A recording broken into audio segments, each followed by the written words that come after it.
Hello and welcome back to the Battle Room. My name is, of course, the Battle Room, and today we're going to be breaking down 5 teams that I think are going to make a splash at the Pokemon World Championships. If you're going to the Worlds, then obviously these are teams that you know about and are preparing for, but if you're just going to watch Worlds casually or you're just kind of playing on the ladder by yourself, I think these are 5 teams that are really good going into Worlds and could help you on your ladder climb. And I think just watching the video and understanding the 5 teams is very valuable as a viewer. Just being able to watch the World Championships, I expect to see these teams a lot, and I expect to see these teams clash. So I just wanted to make a video breaking down 5 teams that I think are very OP going into Worlds. So without further ado, let's hop into the teams and break them down. Oh my god, I'm trapped in San Francisco at the Golden Gate Bridge. What am I gonna do? This is exactly where I'm supposed to be. I'll be in Worlds this week. Thank you guys so much for all the support on the YouTube channel. Please consider subscribing. I greatly appreciate it. Also, check out the Patreon. We post there once a week. We got teams, we got battles, we got it all. Thank you guys so much for the support, and wish me luck at Worlds. So the first team I have to talk about here is, I want to do it first because I think this team is just never dying. I think whatever the next regulation is, this team will be good in that regulation. Clearly, this core idea of this team is just super potent. It continues to continuously. It always is getting top 8 in these online tournaments. It's getting top 8 at real life tournaments as well. We saw it at NAIC. We saw it at the tournament beforehand. Ever since this team was released, it's been meta, and there's always someone piloting it. So going into the World Championships, I think it's going to be very potent. You either need to know how to beat it or need to know, how to use it well and try to win Worlds with it yourself. The main idea here is that Froslass just pairs so well with Pokemon like Kingambit. Specifically, also Froslass's biggest problem is usually going to be Charizard, so you do get to run Lycanroc, who is probably the best Charizard slayer in the game.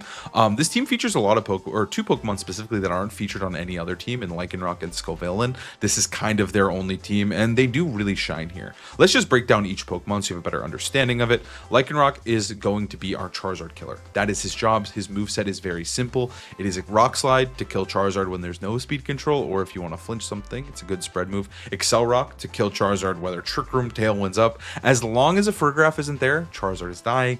Close Combat, which becomes a stab type move, as strong as a stab move when paired with Tough Claws, his ability. And then, of course, Protect to keep him alive. The Focus Sash just makes him more consistent, more reliable at staying around and just being completely obnoxious. His spread is pretty simple. He's just max attack, max HP. It's very simple in what he's trying to accomplish. Deal damage and kill Charizard. Basculegion. Now, the item on this does tend to change a little bit. This is just kind of like the base version, but it is sometimes Life Orb or Mystic Water. Personally, I like those versions a little bit more, but I think Citrus Berry is still good. The main idea of Basculegion is that he has really great synergy with both Froslass, Kingambit, and behind Aurora Veil, he is just unkillable. This is a very bulky spread. It can take Sucker Punch from Kingambit, Solar Beam from Charizard, and just deal tons of damage back. With Aurora Veil, he's able to live forever. Citrus Berry keeps him alive longer as well, especially with the Wave Crash recoil. Last Respects is going to be your consistent strong attacking move. Aqua Jet is your priority, and then again, Protect. Froslass is another star of the show. This team's biggest weakness is definitely Garchomp. You need to be very careful around him. You usually need to enable either Kingambit or Sneasler, like Kingambit usually to kill him, or you need to somehow get him burned with Lycanroc. He can be very obnoxious. He can Earthquake the entire team, but Froslass is also one of our good answers into Garchomp. The Froslass set is super simple. Blizzard, Shadow Ball, Aurora Veil, Protect, Cursed Body ability. Now, there are some people who do run Thunderbolt over Aurora Veil on Froslass, which I think is pretty potent. It's mainly to help shut down things like Charizard or Pelipper specifically. The Sun Rain matchup can be annoying, so having Thunderbolt there does help a bit, but Aurora Veil is just so good when it comes to just enabling the team. Like, I understand why Thunderbolt's there, but I'm just putting Aurora Veil here just because I think it just kind of it keeps the team cohesion tight and good. But I do expect maybe some Thunderbolt ones to do really well at Worlds. The spread is pretty simple. I just ran max HP, max speed. I think you could change it up. I think you could definitely not, you don't need to be this fast, but I think for mirrors specifically, it's nice to be the max speed Froslass. But I do think you could argue, hey, you could run Modest, Outspeed Timid, Floette, and Jolly Garchomp and just park it there, run a little bit of extra bulk. But I do like the speed on Froslass. It's something that has been valuable to me as a Froslass player every time I've ran Froslass in tournament. So I am personally a fan of Timid, but I do see the need to run or the desire to run something like Modest. I think you totally can. Scovillain is going to be our main redirector. He's there to enable King Gambit, specifically with Rage Powder. He's also really obnoxious to kill. Pairing him with Lycanroc, pairing him with King Gambit can be super annoying for Charizards as well. Overheat, Giga Drain, Rage Powder, pretty normal set. Giga Drain is going to give you a little bit of a better matchup versus stuff like Garchomp because you can burn them, start healing off of them with your Giga Drains to stay alive. But yeah, he's pretty simple. He burns them, and he's really, really annoying to kill. He is just kind of a glorified Rage Powder bot, but his ability Spicy Spray when he Mega Evolves does burn them over and over again, which I think is super, super valuable, especially in this meta that is so physically oriented outside of stuff like Charizard. The Megas are usually the special attackers, so having a guy that burns all the physical ones feels pretty good. King Gambit is going to be one of the stars here. He's all about pressing Swords Dance, setting up, and sweeping. He has plenty of ways to do it. He has Rage Powder, he has Fake Out, and he has Aurora Veil. There's tons of good ways to get him going. Obviously, as well, King Gambit is just an offensive monster. You can just straight up lead with him, just start dealing damage with Sucker Punch or Kowtow. He doesn't necessarily need to set up to be successful, but at the same time, if he does set up, the game can sometimes just be completely over. And then finally, we have Sneasler with Fake Out, Gunk Shot, Close Combat, Protect. I should mention that the spreads on these guys, like Scovillain's obviously very defensively oriented. King Gambit is all about trying to get as much damage as humanly possible. And then Sneasler is also very defensively oriented. This is kind of an old spread, but I still think it kind of works. It lives those Earthquakes from Scarf Garchomps. You have Gunk Shot, Close Combat as your stab moves, Fake Out to give you the utility. And then since Sash is taken on Lycanroc, you do usually opt to run the White Herb item. I think this team will make a huge splash at the World Championships. It just seems to never die. So I don't want to count it out here, and I do want to put a feature onto it because I do think we could see this team potentially win Worlds. Like, I really think we could see it. We saw it in the final tournament leading up to the World Championships. It did get second place in that Victory Road tournament. So why can't this team win Worlds? Also, if you're super interested in this team, I did upload a couple games on my Patreon, like playing this team and kind of showcasing it. So if you're even more interested, I do have more games over there if you want to check that out. But yeah, I totally expect this team to go deep into the World Championships, and we'll have to see. It just never dies, man. I think we're going to see this thing for the next year or so. You might as well learn it or know how to beat it because it's coming for you. You're going to play it in tournament. So the next team we have to talk about going into the World Championships is, of course, Big Six. So Big Six has been dominating the format basically since, I don't think it was really day one. Like, I don't think people were really using this at Indianapolis, but after Indianapolis, it has become one of the best teams in the game and has remained that way. I think Big Six has a real shot to win the World Championships, and I think this team will most likely be in top 8 at the minimum. Now, what's cool about Big Six is it's so customizable. Obviously, I'm showing you a version here that I did feature on my YouTube channel where I did make a full in-depth guide on how to use the team. If you're interested in it, I'm going to break it down here for you, of course. But if you're even more interested in this team, I do have a guide there with matchups, game plans, and even some games showcasing the team. But what makes this team so good is the customizability of it, right? Like, you can run Life Orb Garchomp, you can run Mystic Water Basculegion, and Black Glasses King Gambit if you want to. We've seen a lot of Ancient Power Charizards rise up to the occasion as well and become one of the staples on Big Six.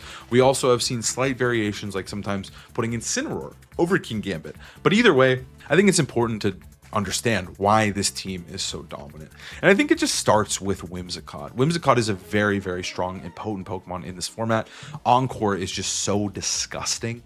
It allows you to set up guaranteed pins. It's just really obnoxious to play around, and it just makes a lot of matchups harder because most teams don't have a way to deal with it. If you actually look at a lot of the Pokemon and the ways to beat Encore, usually you would say, oh, Fake Out, right? Or Follow Me. Follow Me just isn't in the game. There's a decent amount of Rage Powder, but Rage Powder is ignored by Whimsicott. So the only Follow Me user that you really see is Mousehold, and most teams aren't running Mousehold. So Encore, even stronger. Moonblast is great coverage. There's also not a lot of fairy types or fairy resists in the format. The best fairy resist in the game, in my opinion, is Charizard, and after that, it falls off pretty hard. Floette and Whimsicott can kind of just do what they want, spam those fairy moves, and just rack up the damage on your team. And I think that's a big part of this success. And then the other part, of course, is Charizard. Charizard paired with Whimsicott is deadly. He's the best Pokemon in the game, so having Charizard is awesome. So you get to run him. You do have your own Fairy Resist in the Charizard. You're able to pair him with Whimsicott. Now he has speed control. Now he's hitting really, really hard. He's moving first. And if you're trying to protect to get something in or do any of that shenanigans, Whimsicott's got you pinned with Encore. And then you also have to make a decision in Team Preview. Are they bringing Charizard or Floette, right? They have a double mega option. It's really, really obnoxious, and they really can bring either. And answering Floette is completely different than Charizard, so it just becomes a very frustrating mind game that a lot of people just kind of lose, and then the team continues to dominate. To round out the team, obviously, we do have our supporting cast of just 3 Pokemon that hit as hard as Mega Pokemon. Bulky Citrus Berry Garchomp has become more and more popular. That is why we're including it on this version here, but I totally think you can run Life Orb or even stuff like Roselli Berry depending on the set. But Garchomp is a mainstay, right? He pairs incredibly well with Charizard. You can spam Earthquake. This one actually has Stomping Tantrum to help with stuff like Toxapex. But you can spam Earthquake, you can spam Stomping. Rock Slide's great into enemy Charizards. Dragon Claw's good into the enemy Garchomps. It's just really, really good synergy. Defensively, they love switching in and out on each other, Charizard and Garchomp. So yeah, they just become a really, really good pairing. And then obviously he works well with Floette. He's just one of the best Pokemon in the game offensively and defensively, so Garchomp is a must-add. Basculegion is just a nuke, right? Pairing him with Whimsicott Basculegion is just one of the best leads in the game. Like, I don't think there's much that can contest this lead outside of specific answers. And if you just don't lead Basculegion Whims, you could just lose as well, right? Like, you could lose to it if they just lead something else, if you over-index into countering it. Basculegion is so flexible. He can pair well with Floette, pair well with Charizard. He can set up end games with Last Respects, or he can open up the game with a big, juicy Life Orb adaptability Wave Crash. He's so flexible in what he's trying to accomplish, which is just damage. But I think that's what makes him so disgusting, is that, like, you either have to account for his damage in the early game or the late game, and both are almost impossible to do. He is just doing too much of it, of course, with that Last Respects. Then finally, King Gambit is here. He's kind of your defensive pivot. He also just matches up really, really good into Trick Room. You'll notice here that he is a very, very slow King Gambit. So he's slower than Sylveon and Farigiraf when Trick Room is set up, which are the primary culprits of like those mid-tier Trick Room, not mid-tier, like Trick Room switch type of teams where they're going back between Tailwind and Trick Room. So having just King Gambit in the back, you're just like, hey, set up Trick Room. I'm waiting for it. I'm ready, you know? And so I think King Gambit just kind of helps with that matchup. He also provides with the momentum. He does run Sucker Punch, so he has a lot of, you know, like, even though he's very slow, he can kind of keep pace with the rest of the team. As Tailwind set up, he can throw some Sucker Punches, you can throw some Moonblast, some Gleams, and you're just kind of chilling. I think that this team is just going to be good. I think it's going to be good in the World Championships.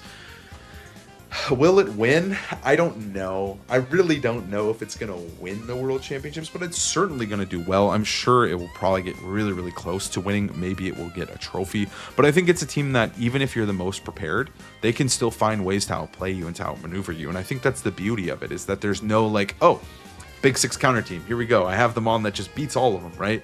Like, that's the beauty of it. There's nothing that beats this team if the pilot is playing really, really well. And I think at Worlds, you might not believe it, but they are the best players in the world. So they're probably going to be playing this team really, really well. And I do think that there will be people who come to the tournament who are trying to beat this team very, very hard and know their lines and know their matchup. But at the same time, like, I've been practicing for Worlds. I'm not using Big Six. I'll spoil it for you. I'm not using Big Six. But when I am practicing, like, even against really mid Big Six players, sometimes I still lose just because they get me, right? That's just kind of how it is. If they outplay me, I lose. And that's just how it is. This team is just that broken. And I expect big things from it going into Worlds. And I think after Worlds, it will still be one of the best teams. So learning it, using it, super, super valuable stuff. And there is just no end-all be-all counter to this team. So I expect it to do well at the World Championships. So the next team we got to talk about is, of course, Blastoise and Delphox. Now, I thought this team was all but dead, but recently it was able to win that big Victory Road tournament, which kind of caught me off guard, but at the same time, it's been quietly just still doing work in the background, still climbing the ladder, and still being successful. And I think the strength of this team comes from its ambiguity. I don't know why I attempted that word. But yeah, it's just like really, really hard to guess what they're going to do. You have to deal and potentially prepare for both Delphox and Blastoise, and all of the other Pokemon do not care which Mega they're with. They support and they are really obnoxious no matter which Mega they're with, and that's just what makes the team so good, is that a lot of the times they can just say, hey, I'm just going to BS you in the best of 3, and I'm just going to go for Blastoise mode. You're not going to call it the way you've been playing. Like, you're able to suss out a player, figure out how they're kind of playing the matchup. And so I think you're able to easily call what they're going to do and then catch him off guard with a juicy Blastoise mode, or vice versa, you go for the Delphox mode. So let's break down the two megas first and then the support. So Blastoise is very simple. He's all about setting up and dealing damage. He's literally max speed, max special attack. He's like, hey, I'm gonna press Shell Smash turn 1, and you have to stop me. You have limited turns to do so because I'm gonna start killing you very quickly with Water Spout. Respect my Shell Smash, right? And it's as crazy as it is, but Shell Smash Blastoise is so legit. You have double Fake Out to help make that happen, so it's easy to get off. And then your Water Spout is going to be your main damaging move. Dark Pulse obviously is going to be that good coverage. And I think Dark Pulse is a big part of why Blastoise is so good, because the main things that are going to wall him are just neutral to Dark Pulse. And at +2, it's just one-shotting, right? But you're like, okay, Blastoise, he's simple. He Shell Smashes, he sweeps with Water Spout. Very simple mod. What about Delphox? What is he doing? Delphox is simple too. It's pressing Nasty Plot and sweeping with Heat Wave and Psyshock. I actually think these teams are really good at teaching you how to play, just because you are so focused on enabling that one Pokemon and you have all the support to do it. A lot of times you do need to make big reads to get in the support Pokemon of your choosing so that you are in a good position. But yeah, it's like a great team to learn how to play. But Heat Wave, Psyshock are going to be our coverage moves, Nasty Plot to get us going, and then Protect. Delphox has become one of the best Pokemon in the game, and that's just how it is. It's probably like a top 5 mega. It's really good at setting up. Its speed stat is perfect, and its typing offensively is just really obnoxious to deal with. And defensively, it resists Charizard and Floette, so it's instantly a good Pokemon. So to enable our 2 mega Pokemon here, we have tons of support. We have Incin, Cinny, Kingambit, and Sneasler. Sneasler, Incin, and Cinny are the main supporting ones. Kingambit is kind of like our 3rd mega, if you will. You can kind of just set him up either in the late game, or you can just lead with him. You can lead any of the supports with Kingambit. He can start sweeping with Swords Dance, Sucker Punch, or you can bring him in the late game after they've spent all their resources trying to remove Blastoise or Delphox. Boom, Kingambit's here. I have Fake Out Live and Swords Dance, right? It's just super annoying, isn't it? You can never escape this team. It's so obnoxious. But to enable everybody, let's start with Sneasler. Sneasler is very simple here. It actually has the Poison Touch ability so that it can get more poisons and whittle you down further and faster. So you have Fake Out obviously on Sneasler to potentially get those poisons, also to flinch. Poison Jab is going to be for even more chances at poisons. Close Combat is going to be our stab fighting move. I think Quick Guard is good. You can run Protect, but I think Quick Guard is really cool, especially paired with Blastoise. If they try to get you with Sucker Punches or any of those BS priority moves, you block it. You have Quick Guard. It also blocks Fake Out as well. It is the same priority as Fake Out, so if Incin is on the board, easy Quick Guard, right? And this Sneasler is going to be trained in max speed Jolly, so that even against enemy Sneaslers, if they try to Fake Out, you can go for Quick Guard, and it does come down to a speed tie. Sneasler's like that fast offensive Fake Out that just allows you to put a ton of pressure on your opponents. Incin is old reliable. He's bulky, he drops Intimidate, he makes sure Blastoise or Delphox can live longer, and then you just start trying to go crazy with it. You Fake Out, you set up your move, and you try to sweep. He has Helping Hand to further help Blastoise and Delphox. Specifically, if they can't get a KO, Helping Hand can make Water Spout kill everything, right? So I think it's such a cool addition to the team, and I think it's one that's stuck around a lot. Flare Blitz is obviously going to be our main attacking move, and then Parting Shot. Parting Shot is so important to this team because you're consistently trying to get in the right support Pokemon next to your Mega. So you just Parting Shot into Cinny, boom. I heal, and now I can press Rage Powder. Parting Shot into Sneasler. Now I have Fake Out Live again. It's just very valuable and efficient on this team. Citrus Berry keeps him alive longer. And then finally, Sinistra is just going to heal everybody. Now, I will say that I think Occaberry might be a little bit better, but Cassiberry is good as well. But I think Occaberry is making its rounds on this type of team. It's very good into specifically enemy Charizards. But yeah, Sinistra is very simple. It heals you. It keeps your Pokemon fresh, keeps them going. And that's all it needs to do. It's also going to press Rage Powder. It's very essential when you go the Blastoise mode to be able to heal him because he lowers his defenses. Sometimes he takes a little bit more than you'd like. And you also want to make sure Water Spout is as powerful as possible. So Sinistra is very important there, but also healing for Delphox never hurt either. Machagacha, Rage Powder, Trick Room, Protect. Trick Room is very cool because it can set up some crazy boards with the Swords Dance Kingambit specifically that you can keep in mind. Or reverse enemy Trick Rooms. I think this team will make a splash. It's been getting more and more popular on the ladder going into Worlds, and I think some players are really liking it, or they're just really desperate to play it. It has a lot of options, and even in the best matchup, it can force 50-50s to just completely take the game, right? Like, if I'm threatening Sucker Punch on a Blastoise, and they have Instant Blastoise in, what if I just double read and go into their Incin, but then they attack me? I lose, right? Or if I Sucker Punch and get it wrong, then they just get to parting shutout and bring in their Sinistra. There's lots of these types of turns that if you get it wrong, you kind of are in a really bad spot, or you just flat out lose. So I think it can kind of BS wins and make opponents really, really uncomfortable. I know it does whenever I play it as well. So I do think going into the World Championships, this could be a good pick and a team that you'll see in the tournament. Going into Worlds, I think this is another team you have to watch out for. I think it's a little weird and a little sus, because I am a little bit worried about how well it will do, but at the same time, I think its inherent strengths are there, and I think that a very, very good player will pilot it and will pop off with it. The only issue with this team is that it has one spread move on the entire team, and it kind of relies on you to getting those turns right. I think spread moves in general are just a really easy way to progress the game, and without them, sometimes it's very important to get those reads. But if you do get the turns right and you do punish those single target plays, you can set yourself up to just instantly win the game. So I wanted to cover Staraptor as well, because I think Staraptor is a strong Pokemon. I think it could win Worlds. Do I think it's the strongest one in the game? No, I think it's actually really healthy. So I'm very curious to see how Staraptor will do, and I think this might be Staraptor's best chance, but I do think there's a lot of other Staraptor teams out there. We saw Staraptor Sand, that one's fallen off quite a bit. We've seen Star Fox, Staraptor plus Delphox, but then we have Staraptor Raichu here. So the main idea with this team is that you're just kind of trying to just set up Tailwind or Trick Room, right? It's a Tailwind Trick Room team. We have Farigiraf paired with Staraptor. If you're into Tail Room teams, this is kind of your sauce right now. But what's really cool about it is, of course, the double mega and the intricacies of the game plans. I think there's a ton of different ways to win the game. You can win with just straight up offense, right? Lead Staraptor, lead Arcanine, CC head smash over and over again until you smash your head through their team, or you lose, right? That's always an option. But then you also have some really cool, like, Trick Room game plans paired with Farigiraf. You can also rely on King Gambit. You can lead Raichu plus King Gambit, start setting up Swords Dances, and then just completely rely on your priority moves to sweep the game. You can also rely on Raichu to enable the team with Zap Cannon plus Head Smashes, Zap Cannon plus Hyper Voice. It's a very, like, there's just so many things you can do, and I think that's what makes the team strong. So let's break down all the things you can do. So the first Pokemon we got to talk about is probably Staraptor. I think it's a huge part of the team. It's mainly there to just spam those CCs, get things going, but it also has Tailwind. Tailwind specifically is going to help everybody else. King Gambit, Sylveon, Arcanine outspeed almost the entire metagame and put a ton of pressure on them, right? Like Tailwind plus Hyper Voice, Tailwind plus Head Smash is just really, really solid. You can also save Tailwind if you're spamming close combat. You get very, very bulky, and you can save Tailwind for later in the game, which I think is very valuable.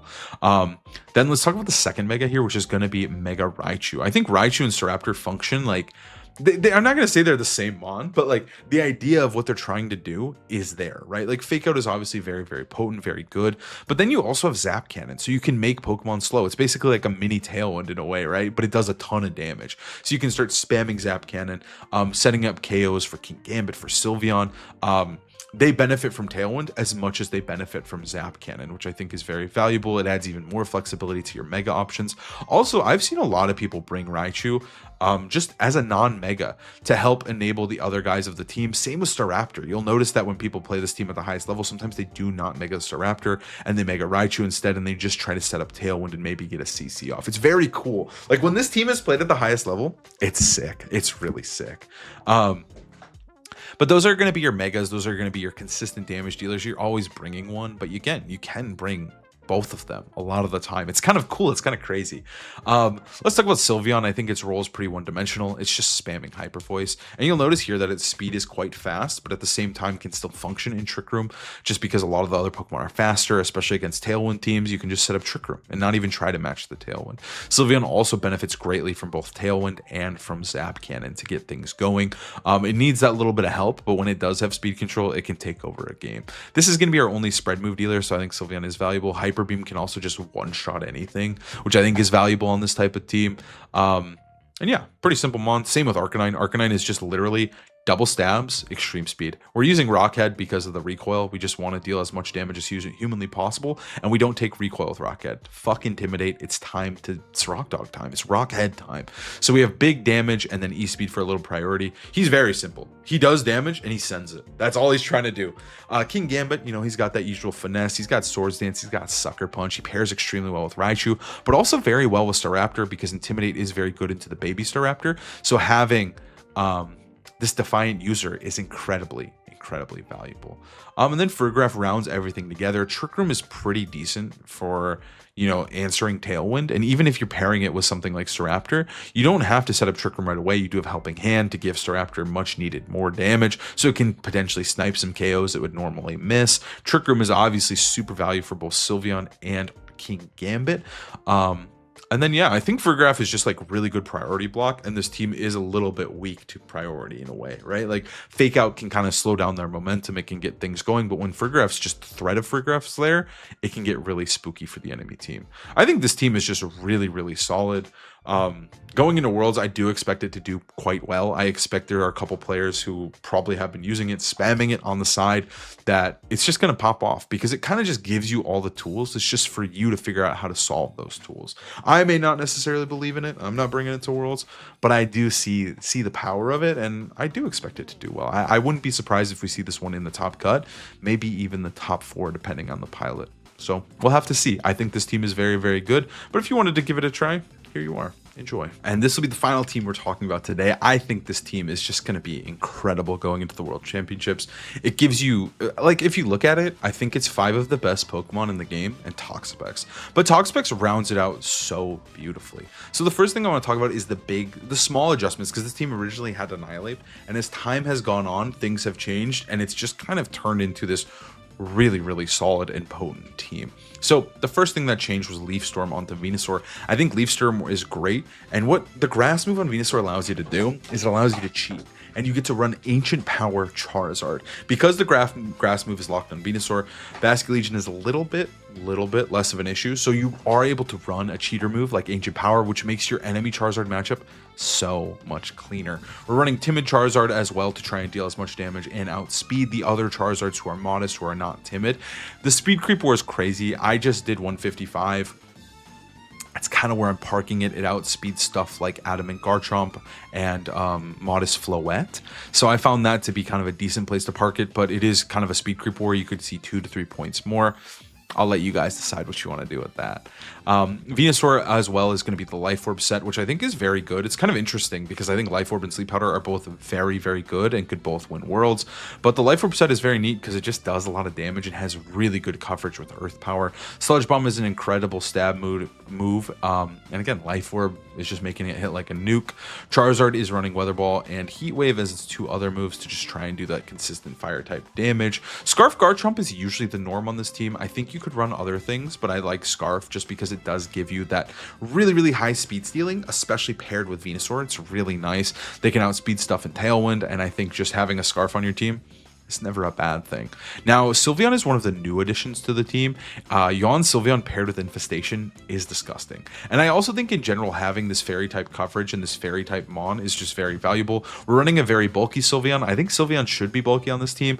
I think you could run more special attack, maybe less bulk, but I kind of like being super bulky with no speed because it just allows you to live really big hits that can just completely shift the matchup in Sylveon's favor, especially with this Yawn move.